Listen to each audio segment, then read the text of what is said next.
وَلَقَدْ يَسَّرْنَا الْقُرْآنَ لِلذِّكْرِ فَهَلْ مِن مُدَّكِرٍ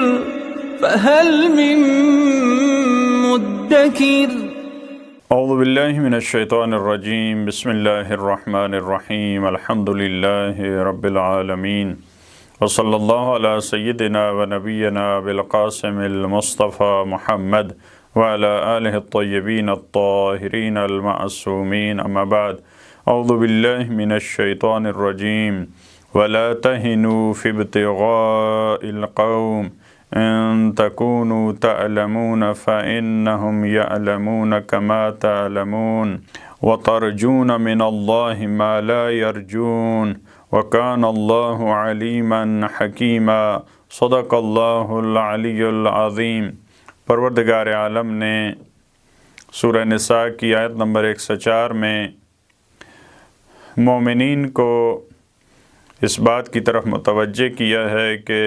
تمہارا لڑنا، تمہارا تکلیفیں اٹھانا، تمہارے بدن پہ جو زخم لگتے ہیں اس کا یہ مطلب نہیں ہے کہ یہ تمہارے ساتھ خاص ہے۔ تمہارا دشمن، اس کو بھی تکلیف ہوتی ہے، وہ بھی گھر کو چھوڑتا ہے، اس کو بھی زخم لگتے ہیں، اسے بھی درد ہوتا ہے، اس کے بدن کٹتے ہیں۔ تو ان معاملات میں آپ دشمن کے ساتھ شریک ہیں، لہٰذا ظاہری اور بدنی اور جسمانی مشکلات اور تکلیفوں کی وجہ سے تمہیں جہاد فی سبیل اللہ کو، اللہ کے راستے میں محنت اور جہاد کرنے سے تمہیں پیچھے نہیں ہٹنا چاہیے۔ یہ کام اور یہ تکلیفیں وہ ہے جو دشمن اٹھا رہا ہے، لیکن کچھ ایسی چیزیں ہیں جو تمہیں ملتی ہیں لیکن دشمن کو نہیں ملتی۔ دشمن کو اللہ کے اجر و ثواب کی امید نہیں ہے، تمہیں خداوند عالم کے اجر و ثواب کی توقع ہے، تمہارے لیے آخرت ہے، تمہارے لیے معنویات ہیں، لیکن دشمن کے لیے تو یہ چیزیں نہیں ہیں۔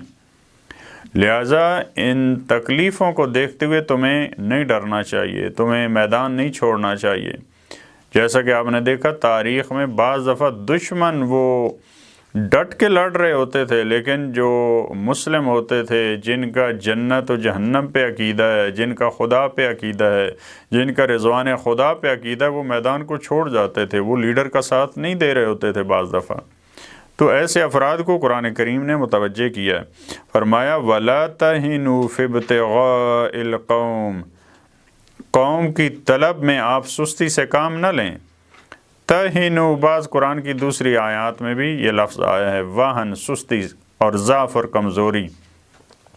فی ابتغاء القوم، ابتغاء طلب کو کہتے ہیں، ان کا پیچھا کرنا۔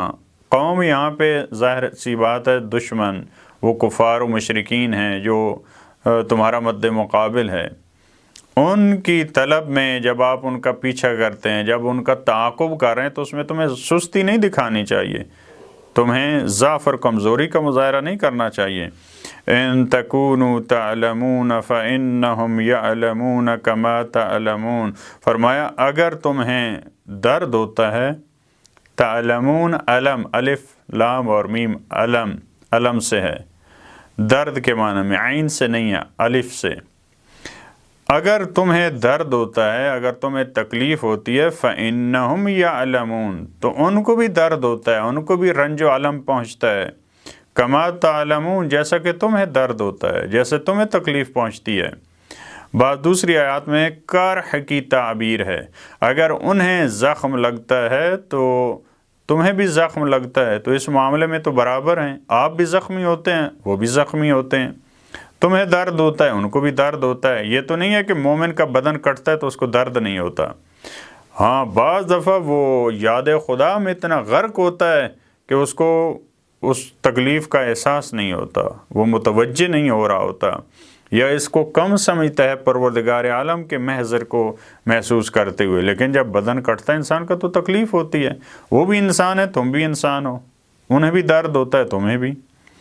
وَتَرْجُونَ مِنَ اللَّهِ مَا لَا يَرْجُونَ، لیکن ایک امتیاز ہے تمہارا امتیاز کیا ہے؟ تمہیں اللہ سے امید ہے، تم امید کرتے ہو اللہ سے اس چیز کی جس کی وہ امید نہیں رکھتے۔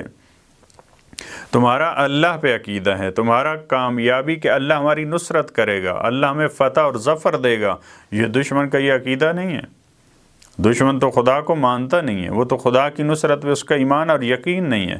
اس کو تو فرشتوں کی مدد پہ اس کا عقیدہ نہیں ہے، لہٰذا یہ تمہارا امتیاز ہے۔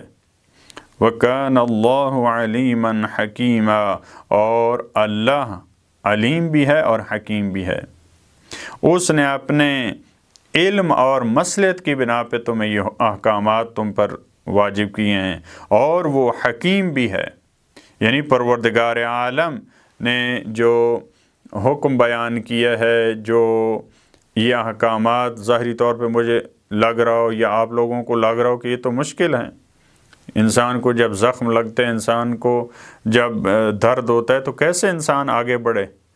لیکن انہی اور بعض روایات کی روشنی میں، تواریخ کی روشنی میں ختمی مرتبت نے بعض جنگوں میں جب دوبارہ حملے کا ارادہ کیا تو فرمایا وہی افراد جو پہلی جنگ میں زخمی ہو چکے ہیں انہی کو اجازت ہے دوبارہ اب آنے کی، یعنی وہ خاص افراد ہیں جو پہلے اس میں شامل نہیں تھے، ان کو دوسرے مارکے میں شامل ہونے کی اجازت نہیں دی گئی۔ یعنی اس طرح جب امتحان کا مرحلہ آتا ہے تو ممکن ہے افراد جو ہے وہ کہیں کہ نہیں اب ہم تو زخمی ہیں، اب ہمیں تو ریسٹ کرنا چاہیے، ہمیں تو استراحت کرنی چاہیے، اب دوسرے افراد جائیں۔ لہٰذا پروردگار عالم نے جب یہ حکم دیا، پروردگار عالم جو دیکھنا چاہتا ہے اس کی کیا مصلحت ہے اس کا تمہیں علم نہیں ہے۔ اِنَّا أَنزَلْنَا إِلَيْكَ الْكِتَابَ بِالْحَقِّ، اس کے بعد والی آیت میں فرمایا، آیت نمبر 105 میں، یقیناً ہم نے کتاب کو آپ کی طرف نازل کیا حق کے ساتھ۔ قرآن کریم، اس کو بھیجنے والی ذات وہ خود حق ہے، جو مطالب اور جو معارف جن پہ قرآن کریم مشتمل ہے وہ بھی حق پہ مشتمل ہے، اور تمام مراحل میں قرآن کریم وہاں علی حکیم سے جب ختمی مرتبہ تک پہنچا تمام مراحل میں حق اور سچ پہ مبنی ہے،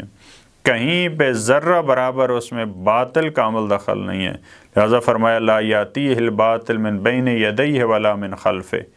کہیں سے کسی مرحلے میں قرآن کریم اور اس کتاب خدا میں باطل کا گزر نہیں ہے، لہذا فرمایا ہم نے کتاب کو حق کے ساتھ نازل کیا، حق کو سچ پہ مبنی ہے۔ لِتَحْكُمَ بَيْنَ النَّاسِ بِمَا أَرَاكَ اللَّهُ، فرمایا تاکہ آپ فیصلہ کریں لوگوں کے درمیان اس چیز کے ساتھ، اس رائے کے ساتھ، بِمَا أَرَاكَ اللَّهُ، جو اللہ نے آپ کو دکھایا ہے، جو پروردگار عالم آپ کی طرف وحی کرتا ہے، جو پروردگار عالم آپ کو دکھاتا ہے، تاکہ اس چیز کے ساتھ آپ فیصلہ کریں۔ آپ کا فیصلہ لوگوں کی طرح جیسے ہوتا ہے یہاں کیس کو دیکھا جاتا ہے، پھر پڑھا جاتا ہے، پھر قرائن ملائے جاتے ہیں، پھر اس طرح کی جو تحقیقات کی جاتی ہیں، ٹیسٹ کیے جاتے ہیں، یہ کیسے ہوا، آپ کا فیصلہ اس طرح سے نہیں ہوتا، آپ کے فیصلے اللہ کی تعلیم کے مطابق ہوتے ہیں، جو پروردگار عالم وحی کرتا ہے آپ کا فیصلہ اس کے مطابق ہے، یعنی آپ کے پاس وہ وحی الہی اور جو وحی علم ہے اس کی روشنی میں آپ فیصلے کریں، اللہ نے جو آپ کو دکھایا ہے، جس کا آپ مشاہدہ کر رہے ہیں، آپ لوگوں میں اس کے ذریعے آپ فیصلے کریں۔ یہاں پروردگار عالم نے داوری کرنا یہ نتیجہ قرار دیا کس چیز کا؟ کتاب کو حق کے ساتھ نازل کیا، اس کا نتیجہ کیا ہے؟ لِتَحْكُمَ بَيْنَ النَّاسِ، یعنی کتاب، یعنی شریعت، یعنی معارف الہی،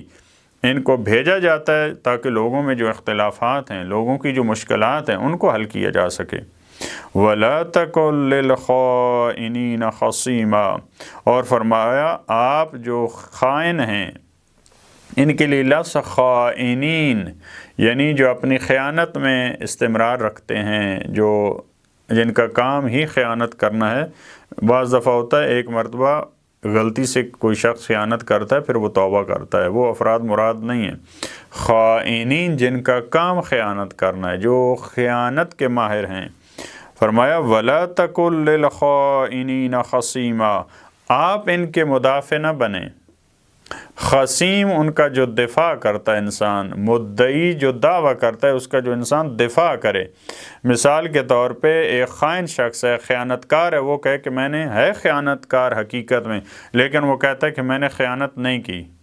فرمایا آپ ان کا خصیم نہ بنیں، آپ ان کا وکیل مدافع نہ بنیں،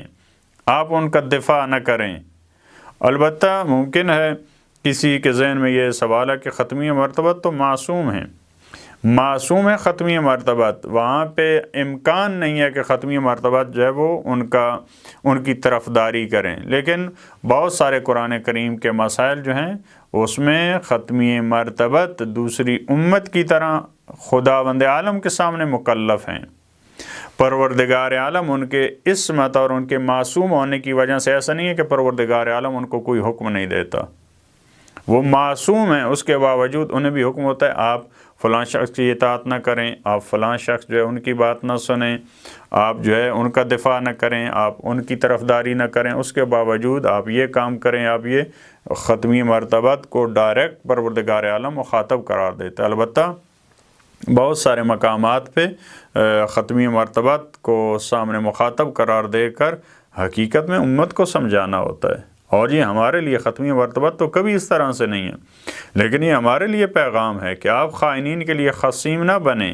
ایک خیانت کار ہے لیکن آپ اس کی طرفداری نہ کریں، آپ اس کے حق میں بیان نہ دیں، آپ اس کے حق میں میسج نہ کریں،